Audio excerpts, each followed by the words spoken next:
Jusqu'à 9h, Good Morning Business.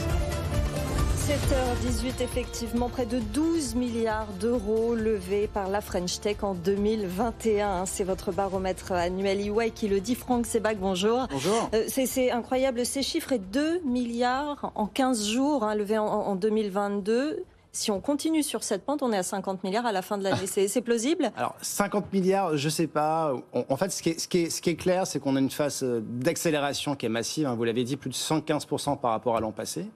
Ce que l'on voit, c'est, on le dit d'étude en étude, une maturité qui se confirme.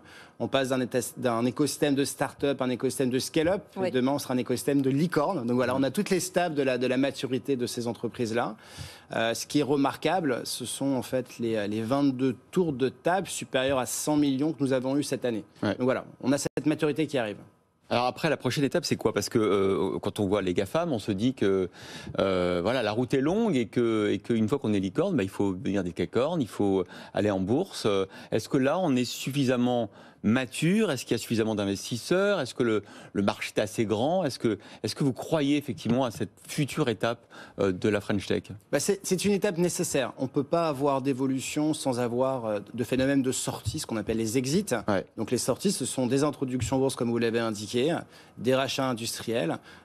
C'est déjà arrivé beaucoup aux États-Unis. On a un écosystème qui marche aussi, puisqu'on a beaucoup de cotations sur le Nasdaq. Ouais. Ce qu'il faut aussi voir, c'est que ces entreprises ont encore besoin un petit peu de grandir. Nous avons des entreprises qui lèvent des centaines de millions d'euros. La sortie n'est pas forcément quelque chose de nécessaire à très court terme. Il faut d'abord devenir un leader mondial et puis sortir en bourse. C'est aussi faire tourner les investisseurs. Et là, on a une sorte de maturité. Si vous juste devez de l'argent, ce n'est pas pour faire une introduction en bourse à très court terme. Pour autant, vous avez raison, c'est une étape clé. La French Tech est prête. La question qu'il faudra se poser, c'est est-ce que les sorties se feront en Europe ou aux États-Unis, qui est un sujet de débat. Nous avions Exotech avec nous tout à l'heure sur ce plateau, première licorne industrielle de France. Est-ce que dans ce domaine-là, l'argent manque ? Pourquoi les investisseurs sont un petit peu frileux ? Alors, l'argent ne manque pas, on n'a jamais eu autant d'argent. Y compris dans l'industrie ?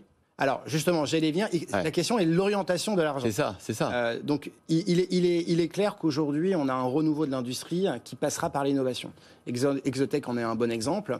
Et donc, ce sont des très gros investissements aussi. Ce sont des très gros investissements. C'est de l'infrastructure souvent, et ce sont des rentabilités qui sont plus longues. On a le même sujet sur la deep tech. Vous savez, toutes ces entreprises, d'ailleurs, dans notre classement, on voit que les 3 secteurs clés. On a les sociétés qui font de l'Internet, on a des sociétés qui font de la FinTech, qui est un des sujets phares de 2021, et le software. Il nous manque des sociétés de deep tech, de life sciences par exemple. Et donc, tout ce qui est deep tech, tout ce qui est investissement à long terme nécessite des investisseurs un peu plus long terme. Et donc, il y a de l'argent, il faut avoir de la patience. Là où on est persuadé, c'est ça ne sera pas la seule licorne de l'industrie, on va en avoir plus. Car l'innovation sera un facteur accélérant de l'industrie dans les prochaines années. Vous citiez effectivement aussi le secteur de la FinTech qui a eu beaucoup d'opérations en 2021. Il était temps, j'ai envie de dire, que par rapport quand on regarde ce qui se passe au Royaume-Uni, en Allemagne, etc., il y a un petit retard. Est-ce qu'on est en train de le combler pour la FinTech française ? On est en train, sur les 12 licornes de l'année, 5 proviennent de ce secteur-là. Donc oui, il y a une accélération.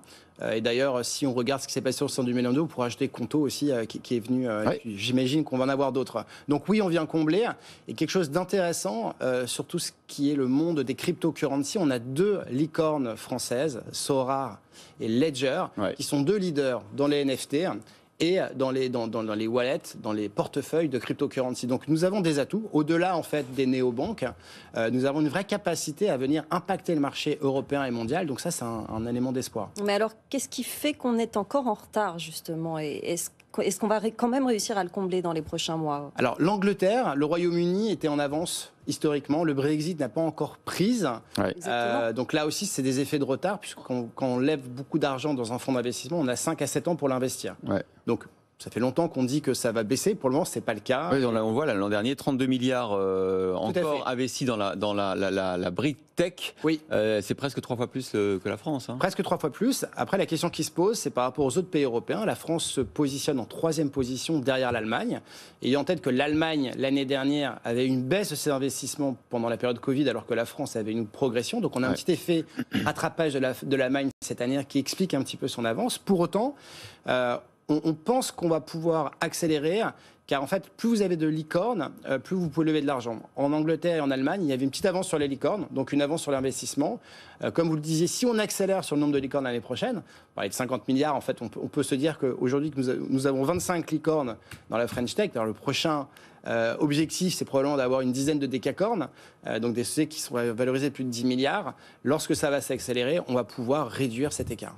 Bon, on aurait pu aussi vous inviter sur l'attractivité, parce que votre baromètre nous a démontré à 3 reprises que la France était désormais le premier pays d'Europe en termes d'attractivité. Ça se confirme avec Choose France, vous le savez, puisque annonce aujourd'hui par notamment l'Élysée de ses investissements étrangers pour 4 milliards de dollars, 10 000 emplois créés. On aura l'un des PDG américain, en l'occurrence le directeur général France, d'Equinix, Régis Castagnet, tout à l'heure dans un quart d'heure, qui va présenter cet investissement dans les data centers en France. Là aussi, il y a des raisons d'être optimiste avec cette attractivité retrouvée et ce nombre d'investissements étrangers assez important. La France doit se positionner dans les 10 prochaines années comme un leader mondial de l'attractivité, un leader mondial de l'industrie. Nous avons beaucoup de piliers qui nous permettent de l'être. Vous allez parler de l'industrie, le renouveau, le retour des chiffres d'investissement depuis 3 ans. On parle de l'innovation, donc on a tous les critères pour pouvoir faire de la France, dans les 10 prochaines années, un leader en Europe. Donc il faut y croire et le supporter. Ouais, tout à l'heure, Emmanuel Le Chypre nous dira quand même attention quand même à l'effet loupe, parce qu'il y a aussi beaucoup d'entreprises françaises qui vont investir à l'étranger et que donc quand on fait le bilan, il n'est pas encore positif. Il n'est pas encore possible, mais il vaut mieux en fait quand même être leader avec beaucoup de sorties. Donc il faut attirer et continuer à investir, parce que comme vous le savez, en fait, l'économie est globale. Donc il faut à la fois avoir beaucoup d'industries sur son territoire, être en capacité d'avoir des points de production à l'extérieur pour pouvoir être global. Merci France Sebag, associé chez EY, d'avoir été ce matin sur le plateau pour nous parler et de la French Tech et de l'attractivité de notre pays.